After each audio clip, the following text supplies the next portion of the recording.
What's the main thing you invest in now? Bro, myself. Yeah, all in on myself, and also the blockchain game. All of that money we generated from the mint is going back into the product. So banned from Google, figuring out that you get your reach decreases and all that, and learning as I go, and just don't be normal. You know what I mean? Be you. Fuck normal, yeah. Yeah, be you. If you's not normal, then why would you be something that's not you? Be you. And I even posted this yesterday. I said, one of the worst things you can do is listen to somebody else telling you how to do you. You know what I mean? On your sort of like upward trajectory, do you look at certain people and like, that's who I want to like model, or like certain people you looked at? Obviously you mentioned like Jay-Z and other people like that. Is there anyone you looked up to like, I want to be my own version of that, for example?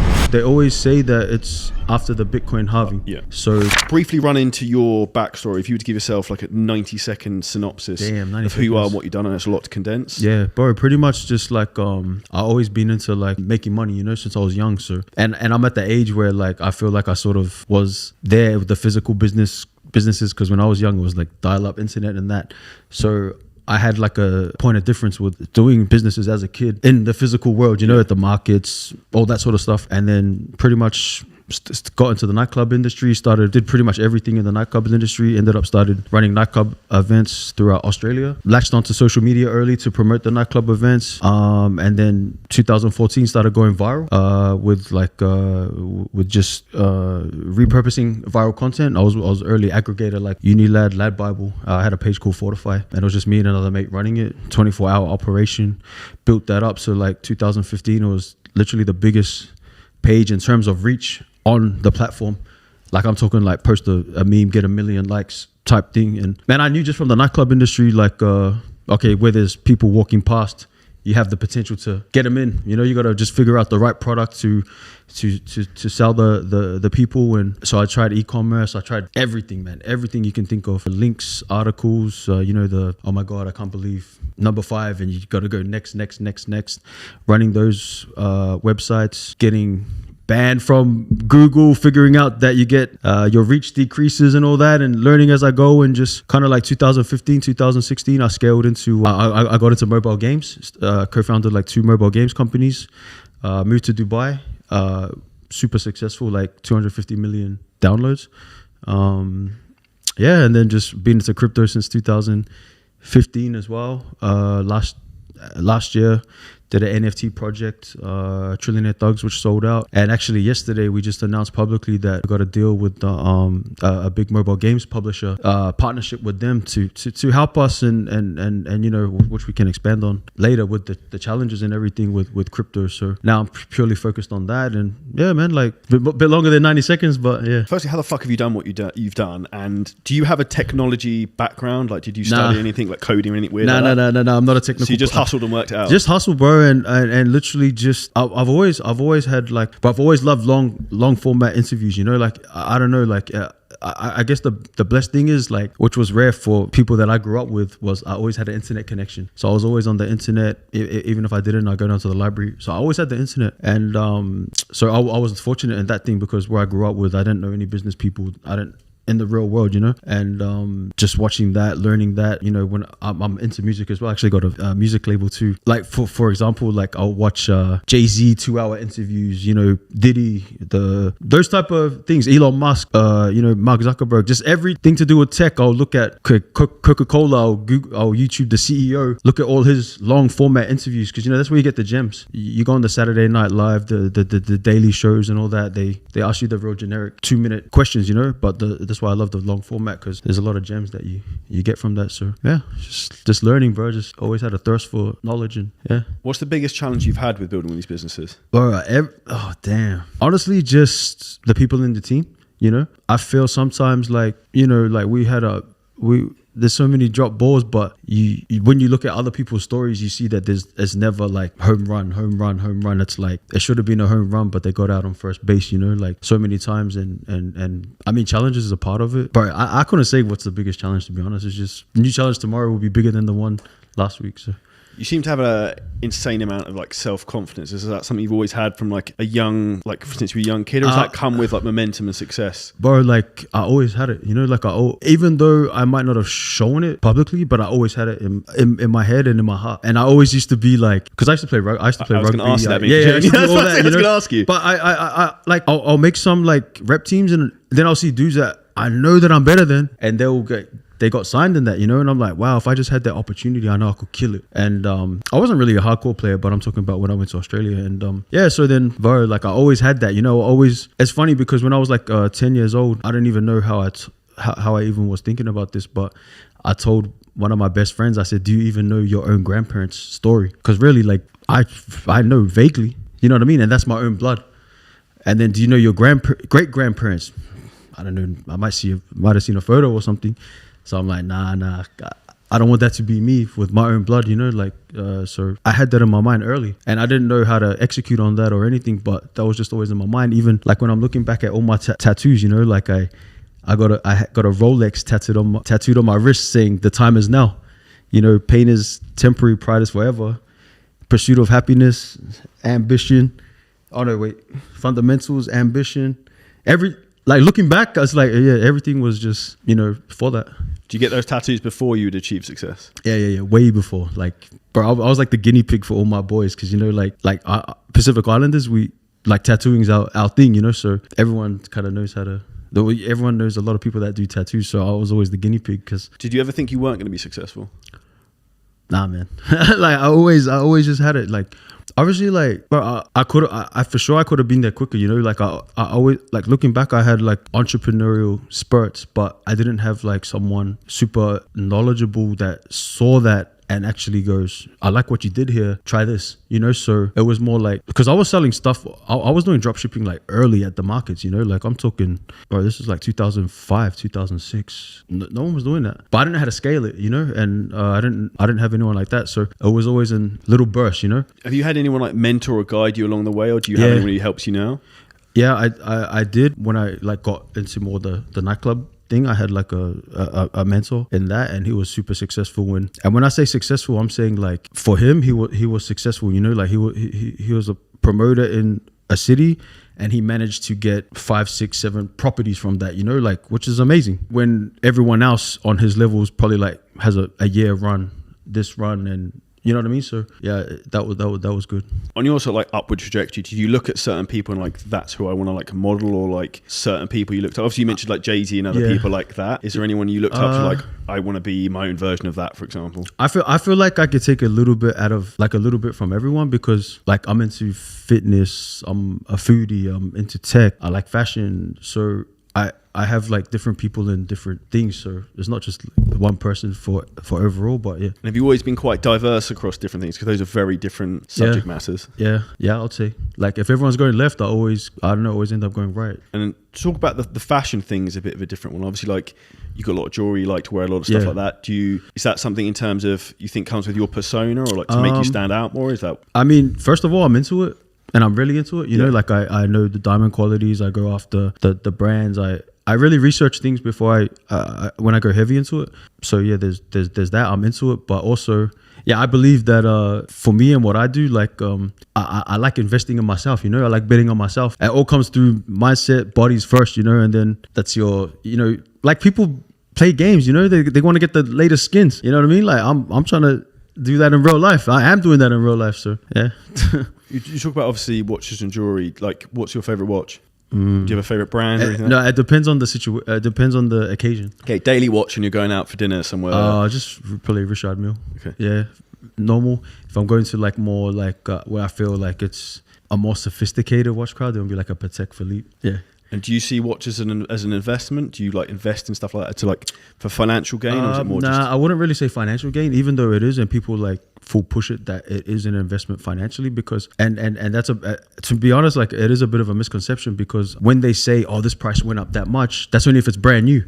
You know what I mean? As soon as you wear it, you lose value. But I feel like you have the possibility of making an investment in so many other ways. You know, like just in business and meetings, the type of social crowd that you can now get access to from you know, owning that watch and going to these events from the brands as well. So in and out of itself, it can be an investment. Do I think it is the best investment? I feel like you have to be lucky. You have to have good store history with the brand to get it at retail price, not aftermarket price. And then it can be an investment. But even then, you wouldn't want to sell it, because if they see that you sell it, they won't offer you the next watch, you know? So it's risky, bro. Yeah.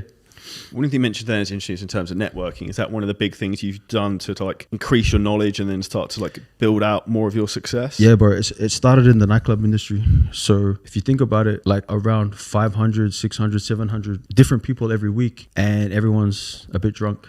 You know, so the conversations flow, all that. You're meeting such a diverse crowd of people. You got the athletes, you know, that you have to look after. You got the influencers that you got to take care of, and in return you can get favors from them, from you doing stuff for them, you know. Like even I'd have things in the nightclub where like a guy, right, he might own a restaurant, so he tells me come through whenever you want to the restaurant, and in return he'll message me when he's coming to the club, and he might be at the back of the line with a date, and I'm like walking down the line bringing him to the front going, bro, what are you doing? Like, you don't wait in the line, you're the man. Come to the front. The girl's like looking at him like, oh damn, like come get him a drink or two, you know. Oh man, like you with him, blah blah blah blah, you know, little things like that. And then I don't even know what the question was, but bro, that in regards to like where your best ideas come from, is that often from like random conversations, say from people when you were back in the nightclub days, or like, because obviously you've done so many different avenues that are completely diverse and different fields, like where do these ideas originate from? Bro, I feel like I've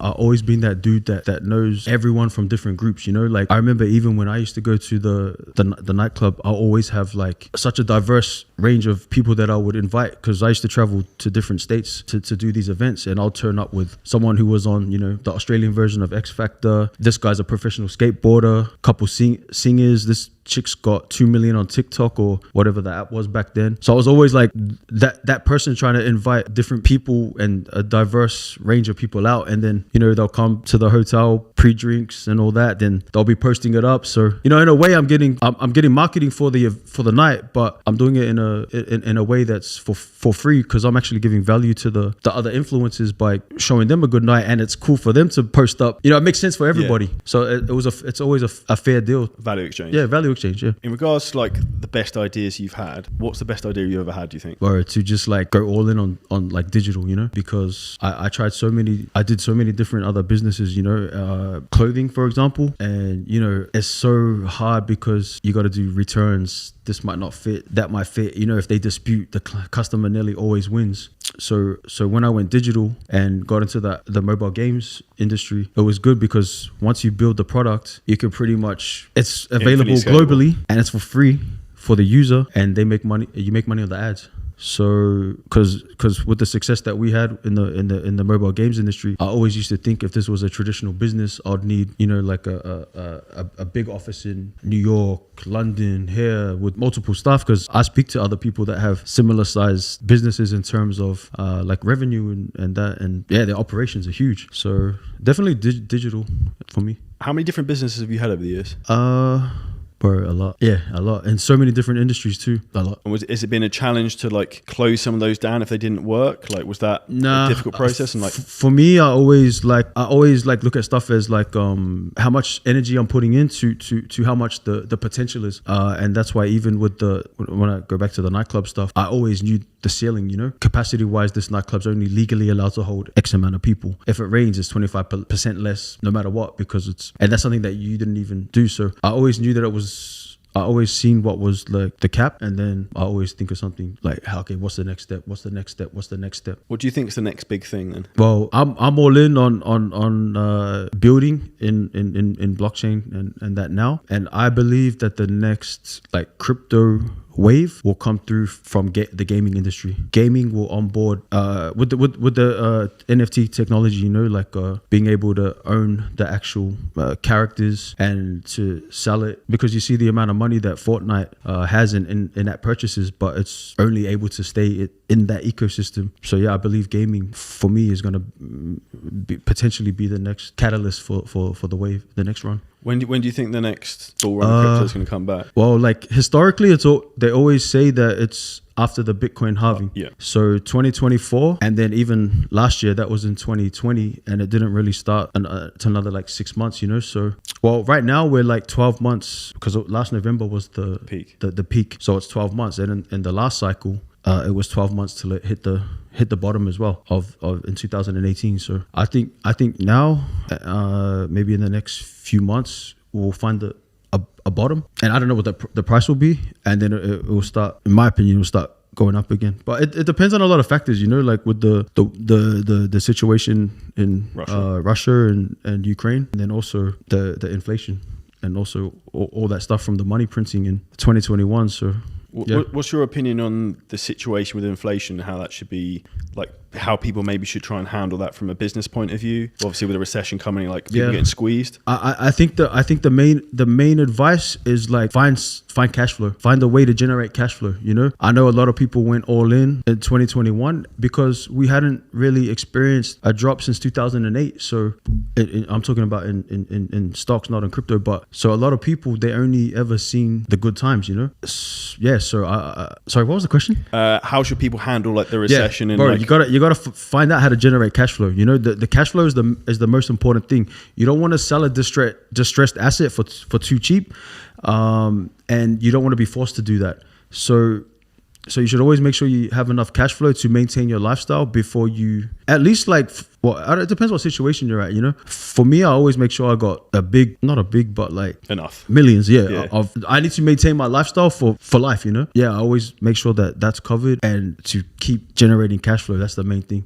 What's the main thing you invest in now? Bro, myself. Yeah, all in on myself, and also the blockchain game. So we sold out the NFT collection, and all of that money we generated from the mint is going back into the product. So for us, it wasn't like a money making thing, because I already had enough from everything else that I already did. But I did this to kind of enter into what I believe is going to be the next run. So from selling out the NFT collection, we were able to get, you know, knock on doors that we probably couldn't have knocked on before, and they open up, you know, when we're talking about this space. So yeah, we just signed like a publishing deal with a big publishing company, and that's going to give us like a lot of help, you know, to make sure that we can last long term. Because I don't want to do like I don't want to do like a tokenomics that's like, you know, one of those ones that's pump and dump, you know, flash in the pan. Yeah, it has to, like, I want to do something that actually it can maintain, it can go at scale and not just fall over itself. So that's the main focus. Obviously, you've been hugely successful. What's the big thing that drives you to keep pushing? Is it like anything specific, or is it just the love of the fucking game in the process? Bro, like I you know, like I can't remember who said this, but it's like once you get rich, you think you're killing it, you know, when you come from that, but then you get introduced to wealthy. You know what I mean? You meet wealthy, and you're like, bro, I ain't shit. You know what I mean? Like, and that's what's so good about coming to Dubai, you know, because I feel like in a lot of other countries, especially like in Australia and that, don't get me wrong, there's billionaires there, but they might be like third, fourth generation. They own like the plastics industry in Australia or something. So it's very rare to find self-made, like super successful. Whereas in Dubai, it's like when you become that, you kind of move to Dubai. So to be around it, to see it, to see the levels, it just keeps you going, you know. Have you got an example of like maybe when you first came here, you met someone, you're like, fuck, I need to work harder? Yeah. Bro, like I bought, for one example, I bought these like love heart earrings. That was at Dubai Mall. I was like walking past the store, like it was at the front for like 6 months. And it was a shop called Marwood or something. I don't know if I spelled it wrong. Anyway, if I said it incorrect. Anyway, I went in just one day. I just bought it, right? And then the lady's like, "Oh, you should meet the owner." So I'm like, "Okay, cool." I went back the next day, met him. He's like third generation of this business. And then the stuff that he knows, the stuff that he was telling me, I'm like, damn, like there's really like third generation. Like it makes you think longer than just you being good, you know? Like you really think like I can, like my last name can keep going. And I read stories of like Patek. The same thing, you know, still family owned business, super strong company. Yeah, and I remember also meeting this one. I didn't meet her, but like when I first came to Dubai, it's like she must have been like Russian or something, you know. And she pulled out. I was just at the store. She pulls out the gold card. She's just all the braid. I'm like, whoa, that was my first taste, you know. Like I was like, damn, like yeah, I was tripping. Who's the most impressive person you've ever met? Damn, met in real life, or someone you've met and you've been like, that's fucking super inspiring.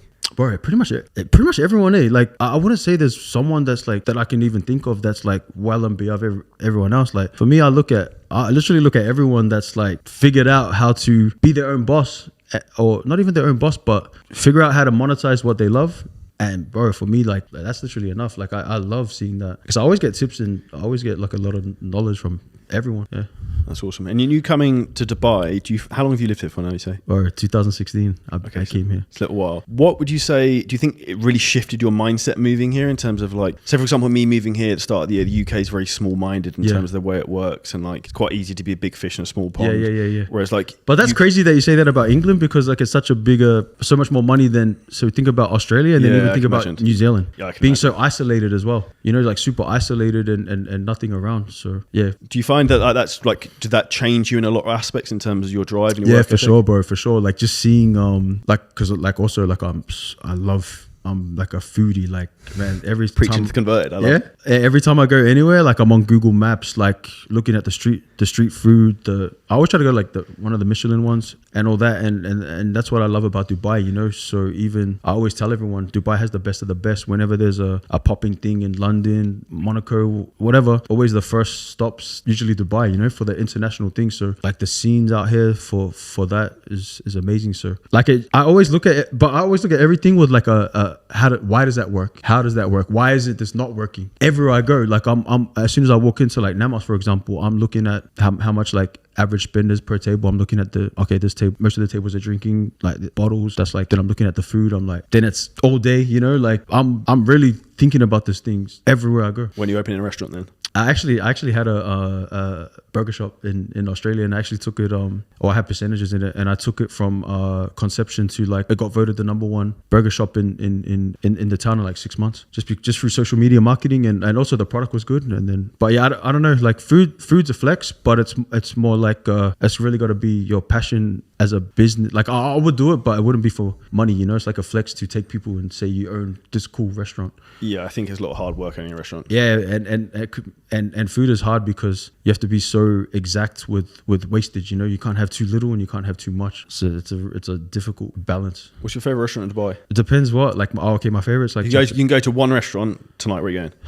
But it depends who I'm going with. If I'm going with a girl, if it's just purely for the food, probably be like Takahisa, which is in Caesars. It's actually one of my mates' restaurants. It's super high end.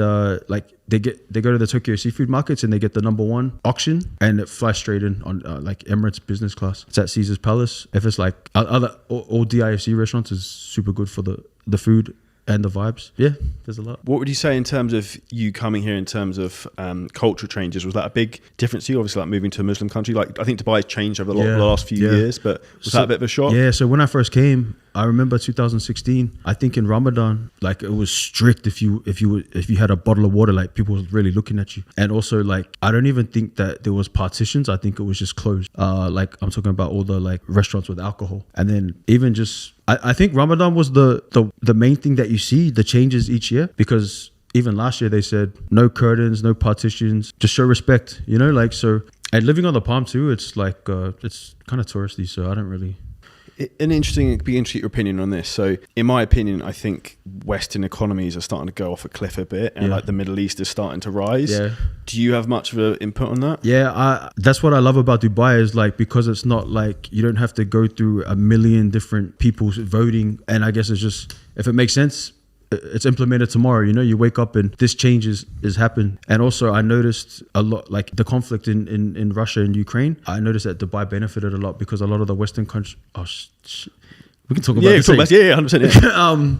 I think a lot of the Western countries, they took the assets off a lot of the... like Russians aren't allowed into the countries. Which is... It's not the Russian people's fault. Yeah. So I seen that Dubai benefited a lot from because where I live, it's pretty much all Russians now. And also the yield in Europe is like, it was like negative in Germany, and then to come here, invest in real estate and get quite a good yield. I noticed that a lot of people do that, and you notice like even for example like Andrew Tate, right? I seen he just came to Dubai, and he couldn't speak highly enough about it. You see Dana White when he speaks about Abu Dhabi and the UFC with Fight Island, when every other country and every other region was like, no, we can't touch this. And I love that attitude. You know, it's not like we can't do it. It's like, don't tell me the problem. Tell me how you figured it out. You know, that's what I always try to tell my team. Like, don't come at me with the problem. Tell me how you figured it out. And I believe that's this region here. It's forward thinking. That's what I find is frustrating. Even like the UK, for example, it takes them like 10 years to work out how to put in a new road system. It's like 6 months they finished it, and it's just they just execute. Yeah, and I also noticed too, like each development right in Dubai, they always have a big, like, the marketing landmark. This is the biggest whale in the world. This is the tallest building in the world. There's no fucking around here. And it's literally, I think that these things don't even break even ever. Like the Burj Al Arab, they said that will never, as a business itself, I watched some documentary or something saying it will never break even. But the marketing for Dubai overall is priceless.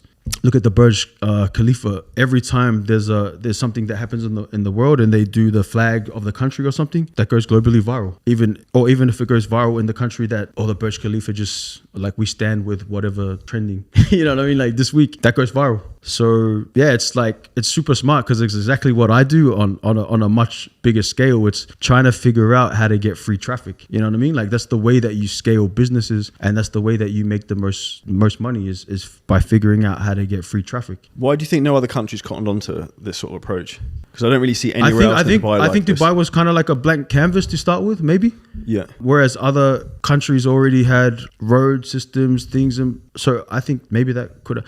I know the geographical location of it helps a lot, being like, first of all, a hub like Singapore is with Asia. So from there you have a good foundation to start, you know? Yeah, and just, I guess it all comes down to the leaders as well. If you weren't going to live in Dubai, where would you live? Well, I think like every place I go to, I'm like, yeah, I love it here. But after 2 months, I always, yeah. Are you the same? Yeah. Do you stay here in the summer? No. Where do you go in the summer? Just wherever. But this year I went Asia. Yeah. So like whenever I leave, after about 3 weeks, I start to get irritated by things not working very well. Yeah. And as soon as I get back to Dubai, I'm thank fuck. Like everything, you land at the airport and I'm home within 30 minutes. Everything just works. Yeah, right? You just walk straight out. Like everything's super convenient. And I love over here, they have always a VIP option. Yeah. You know what I mean? Like, and what I don't understand here is like almost like you said, like if you always ask someone for something, they'll find a way to fix whatever problem you've got, even in like a hotel or restaurant. Whereas like if you go to Spain, for example, and you're like, I don't want X on the menu, they're like, that is what it is. Yeah. Well, we can't do that. Yeah. It's like, no, you can. But why? But But if I gave you $1,000, you'd figure it out. You know what I mean? Like, so just figure it out. Yeah. And in terms of like figure it out, something interesting you mentioned, if you always had like that figure it out mentality, because you seem very analytical with even like you talk about Namos and the restaurants and seeing like that. Yeah. You almost like, that's the way you see the world. Yeah. That's the way I see the world. Everything for me is marketing. Everything for me is business. Everything for me, like everything, you know, even I was thinking about, I was thinking about this, like a lot of people, they have their argue points of the hot topic of the month, right? And then they say, yeah, but this study agrees with me. I don't stop there, you know what I mean? I said, okay, who's the study by? How many people was in the study? And then because when you really look closer, you see, hold up, this study is talking against the plant-based industry, but it's from a meat company study.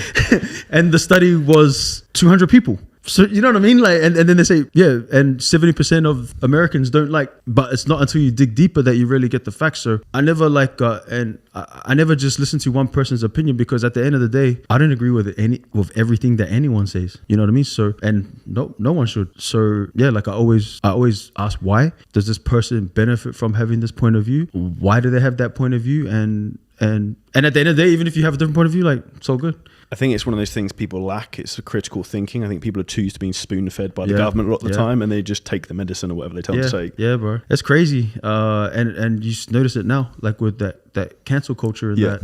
It's crazy. Like if you don't agree with the masses, the status quo. Yeah, it's literally crazy. Like you get cancelled. I was going to say that too. Well, what's your opinion? Obviously, what happened with the Andrew Tate scenario in terms of like them basically trying to wipe him off the face of the earth? But I honestly, like, I think like if you weigh up the positive and the negatives, this is my belief. I believe that he's helped more people than are angry at him, and the people that are angry at him, they just kind of got their opinion based on like the little viral clips, snippets are taken out of context. Snippets with this author's like, okay, this is my agenda, and here's my snippet to prove what I said is correct. Man, I love a lot of his talking points. Do I agree with everything he said? No, I don't agree with everything that anyone says. But yeah, man, I actually just break down the business of the guy. You know, I'm like, okay, cool. So he's saying all these things. He's getting all these people to cut up his long format content into these things. It's fucking genius. He's got the Hustlers. He had the Hustlers thing, and I'm working it out. He's making like 4 or 5 mil a month from that, and he's just going on as many podcasts as he can, talk with talking points that he knows is going to go viral because they're viral talking points. Yeah, and then he's got the Hustlers University to go alongside it. So to be honest, like I don't really look at. I just look at it, if it works, then it's good. That's the way I look at it. Yeah, I think it's a slightly unfair approach that's happened. What's your opinion in terms of like there being a higher power that sort of like orchestrates some of this stuff? Because from what it sounds like, it's almost like it was very synchronized, like all these things were pulled in the same time. I feel like some people really go down the rabbit hole, but when you actually make money on social media, you know that it's not like some like dark room where everyone's like, okay, that can be used as like just a metaphor, but it's not like that at all. It's literally the way you're making your money, right? So if you're using social media to make money from, because I'll talk about the Steve will do it thing, because he was saying that he got banned from his reason was that he was talking about the Andrew Tate stuff, but actually it's because of he's on stake.com talking about crypto betting and all that, and because he's the biggest, they'll just take you down, you know what I mean? And actually in the terms and services, I've been around since 2014, so I've seen like algorithm switches, your reach decrease. Okay, now you got no reach at all. Now you got to pay for what you had before for free. So it's literally that. If you're siphoning traffic away from these social media platforms and they're not monetizing it, because you even think all of Steve will do its YouTube videos, he was unable to monetize them. So really, what benefit is YouTube even getting from this relationship? They're providing him the platform to upload his content, and he's making money. He can't monetize it, so they're not making money from it, and he's making money from stake.com. So how do you think social media is going to change in the future? Obviously you mentioned reach is dropping on all of them. Do you think it's going to be like a pay to play sort of situation on all of them? So you see now with Meta, like since Apple did that change, yeah, the advertising's completely changed. It's you can't target an audience as specifically as you could. You don't have access to the data that allows you to really convert a customer cheap anymore. So a lot of the things that was small margins, 5-10%, it's doesn't work anymore. So TikTok now, they're super smart. They've just announced that they're building warehouse facilities, kind of like, see, because if you think about it, Amazon never captured social media and Facebook never captured like e-commerce. So if they're doing fulfillment centers, because you see most of the think about all the data that TikTok has, right? And so many like e-com videos go viral on things. So now they're setting up all click and bite in the video. Exactly.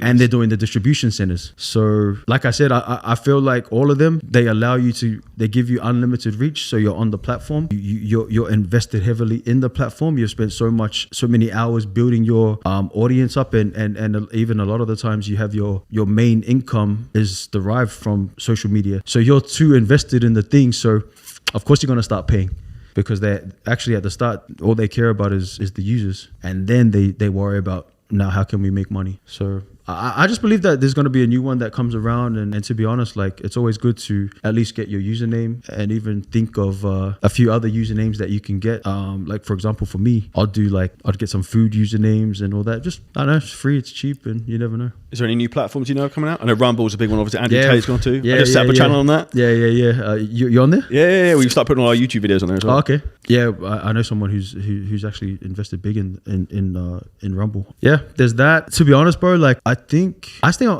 stay on Facebook. I still know people that's making so much money on Facebook. Facebook's such a hard beast to master as a business owner, because it's so different to other platforms. But once you know it, it's pretty good. Do you think that the future of social media is going to keep on growing? The more people are going to keep getting more and more sort of pulled into the matrix of it? Yeah. Do you think virtual reality will start to come more of social media? Yeah, I think, man, obviously all these plays for me is like long term. Even Meta, like, well, it's crazy how in he is, you know, like Mark Zuckerberg is on Metaverse, because I don't know, realistically, it's probably still 10, 15, 20 years away, you know. It's such a big long-term play, and you've seen his stock price just drop. So where do you get all your latest information in terms of things that are going on? Like you mentioned obviously about TikTok and stuff like that. How do you stay connected with so much going on with like your finger in so many different pies at the same time? Yeah, just I'm always listening to podcasts, the right ones. I'm always listening to the interviews, and then most of my friends in my network is all like, they have shows on TikTok, they're killing it on Facebook,